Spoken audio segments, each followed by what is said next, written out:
Hello বন্ধুরা, আমি শাকগন্ডিল। এখন আমি করবো শিয়াব শাহিন পরিচালিত, নাসিরুদ্দিন খান, মিথিলা এবং জেফার অভিনীত চরকির নতুন web series myself Allen Swapan season 2 এর রিভিউ। এই পার্টিকুলার সিরিজটার ভালো দিক খারাপ দিক নিয়ে আলোচনা হবে আজকের এই ভিডিওতে। দেখুন, সিজন 1টা ব্যাপক ছিল।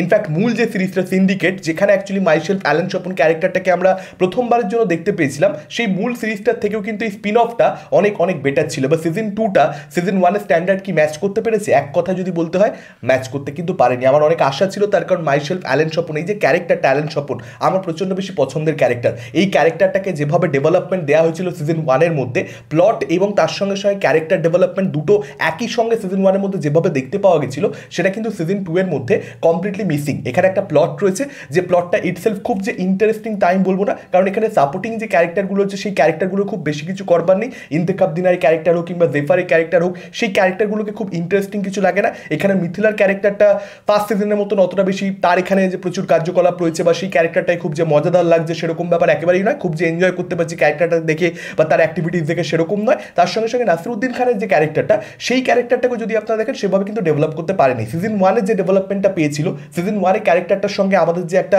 ইকুয়েশন গড়ে ওঠে, সেটা ভালো খারাপের দিকে আমি যাচ্ছি না, কারণ এটা একটা গ্রে ক্যারেক্টার। ইনফ্যাক্ট অ্যান্টাগনিস্টই আপনারা ধরতে পারেন, একটা নেগেটিভ ক্যারেক্টার, সেই এখানে প্রধান চরিত্র। কিন্তু একটা যে ইকুয়েশন অডিয়েন্সের সঙ্গে তার তৈরি হয়, তার লাইফে যে আমরা ইনভলভমেন্ট দেখাতে পারি, কিংবা সিজন 1-এর শেষ ভাগে ক্লাইম্যাক্সে গিয়ে ক্যারেক্টারটার সঙ্গে যা হয়, তার ছেলে মরে যায়, সেই রকম কোনো কিছু এক্স ফ্যাক্টর কিন্তু এই সিজন 2 এর প্লটের মধ্যে নেই। অ্যাকচুয়ালি কি হওয়া উচিত, সিজন 1-এ একটা ক্যারেক্টারকে আপনি যতটা বেশি চিনেছেন, জেনেছেন, বুঝেছেন, সিজন 2-তে একবার পরবর্তীতে, যেহেতু আপনি আরো অনেকগুলো এপিসোড দেখে ফেলেছেন, সেই ক্যারেক্টারটাকে আপনি আরেকটু বেশি চিনবেন, আরেকটু বেশি বুঝবেন, ক্যারেক্টারটা সম্পর্কে, তার লাইফ সম্পর্কে আরেকটু বেশি জানবেন, তার থট প্রসেস সম্পর্কে আপনি আরেকটু বুঝতে পারবেন। সেই জিনিসটা সিজন 2 এর মধ্যে কিন্তু হয়নি। পুরো বিষয়টাকে প্লট হেভি করে রেখে দেওয়া হয়েছে। ইনফ্যাক্ট সিজন 1-এর শেষ ভাগে আমি বললাম ছেলে মরে যায়, একটা খুব বড় ইভেন্ট ছিল, সেটাকে কেন্দ্র করে যে আফটার ম্যাথটা, মানে ক্যারেক্টারটা, সেটার জন্য যে ট্রমাটা, সেটার জন্য ক্যারেক্টারটা কি ফিল করছে, সিজন 2 এর সেই অ্যাসপেক্টটাকে এক্সপ্লোরই করা হয় না সম্পূর্ণরূপে। সেটা মিসিং, যেটা আমাকে হতাশ করেছে। কারণ সেটা নর্মালি দেখানো উচিত ছিল। মানে আপনি একজন অডিয়েন্স হিসেবে এটা এক্সপেক্ট করবেন যে সিজন 1-এর ক্লাইম্যাক্সটা ওরকম একটা জায়গা থেকে যখন শেষ হচ্ছে,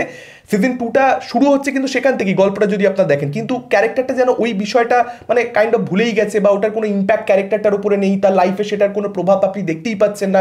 সেটা খুব অবাক করেছে আমাকে, যে এরকম ভাবে গল্পটাকে নিয়ে গেল, সেটাকে সম্পূর্ণরূপে বাদিয়ে দিল এক প্রকার। এখানেও ক্লাইম্যাক্সে গিয়ে একদম শেষ ভাগে যে দৃশ্যটা রয়েছে, সেটা কোথাও একটা ওরকমই একটা এন্ডিং দেওয়ার চেষ্টা করা যায় সিজন 1-এর মতন, যদিও সেটা খুব একটা বেশি ইম্প্যাক্টফুল হয়নি। কিন্তু এখানে কিন্তু ক্লাইম্যাক্স কাইন্ড অফ আমি বলবো ডিসঅ্যাপয়েন্টিং। এবং নাসিরুদ্দিন খানের যেরকম প্রথম সিজনে অনেক কিছু সত্যি বলতে করবার ছিল, ইনফ্যাক্ট সিন্ডিকেটে ওই ছোট্ট জায়গাতে তার অনেক কিছু করবার ছিল, কিন্তু এখানে কিন্তু নাসিরুদ্দিন খানের অভিনেতা হিসেবে প্রচুর কিছু যে করবার রয়েছে, দুর্দান্ত সমস্ত সিন তাকে লিখে দেওয়া হয়েছে, সেটা কিন্তু নয়। এখানে নাসিরুদ্দিন খান অভিনেতা হিসেবে ঠিকঠাক পারফরমেন্স দিয়েছেন, সে ভালো অভিনেতা এবং এই ক্যারেক্টারটা সে একদম আপন করে নিতে পেরেছে। কিন্তু সিজন 1-এ যে জিনিসটা ঘটেছিল, যে ম্যাজিকটা হয়েছিল অভিনেতা হিসেবে, তার থেকে যে পারফরমেন্স আমরা পেয়েছিলাম, এখানে সেটা ডেলিভার করবার সুযোগই ছিল না। ডিরেক্টর তাকে সেই সুযোগ দেয়নি। যে টেনশন, যে থ্রিল, যে ড্রামা সিজন 1-এর মধ্যে দেখতে পাওয়া যায়, যে মিস্ট্রি দেখতে পাওয়া যায়, সেটা কিন্তু সিজন 2 এর মধ্যে ইটসেলফ নেই। ইনফ্যাক্ট যে এন্টারটেনমেন্টটা ছিল, একটা মজা ছিল ডায়লগসের মধ্যে, ক্যারেক্টারটার যে আনপ্রেডিক্টেবিলিটি, সেটা কোথাও একটা অডিয়েন্সকে মজা দিতে পারছিল সিজন 1-এর মধ্যে, সেই জিনিসটাও সিজন 2 এর মধ্যে হয়নি। সবকিছু মিলিয়ে ক্যারেক্টার বলুন, প্লট বলুন, সব দিক থেকে কিন্তু এই সিজন 2 অনেক বেশি পিছিয়ে পড়েছে। একটু জোর করে করা এরকমটাই মনে হচ্ছে, যে অডিয়েন্সকে মানে কোথাও দেখাতে হবে, ক্যাশিং করতে হবে, কারণ সিজন 1টা খুব পপুলার হয়ে গেছে। মাইশেলফ অ্যালেন স্বপন ক্যারেক্টারটার একটা ফ্যান বেস রয়েছে সিন্ডিকেটের পর থেকেই। তো সেটাকে কাজে লাগানোর প্রচেষ্টা আর কি, জোর করেই আর কি অনেকগুলো এপিসোড করা হয়েছে। এতগুলো এপিসোড সত্যি বলতে দরকার ছিল না। আরামসে জিনিসটাকে আরেকটু কম্প্যাক্ট করা যেতে পারতো, টাইট করা যেতে পারতো। কিছু জায়গাতে বোর ফিলও করেছি। তো এক কথায় বললে আমাকে হতাশ করেছে। এবং বাংলাদেশের ওটিটি কন্টেন্টের মান ডে বাই ডে পড়তে থাকছে। আগে স্ট্যান্ডার্ড কাজ হতো, খুব ভালো কাজ হতো, আমাদের এপার বাংলা থেকে তো ফার ফার অ্যাহেড ছিল, কিন্তু সেই জিনিসটা কিন্তু, সেই গ্যাপটা কিন্তু আর তারা মেনটেন করতে পারছে না। এটা হতাশার। দেখা যাক যে তারা আবার কামব্যাক করতে পারে কিনা। লাস্ট কয়েক বছর যাবত ঠিক হচ্ছে না। কিন্তু আপনাদের কি মতামত, আপনারা ডেফিনেটলি সেটা আমাদের কমেন্ট করে জানাতে পারেন। যারা দেখেছেন কিরকম কি লেগেছে। এই ভিডিওটা ভালো লাগলে লাইক করতে পারেন, শেয়ার করতে পারেন। আমাদের চ্যানেল নতুন হলে চ্যানেলটাকে অবশ্যই সাবস্ক্রাইব করতে পারেন। আজকের মতন টাটা, চোখ রাখুন পরবর্তী ভিডিও।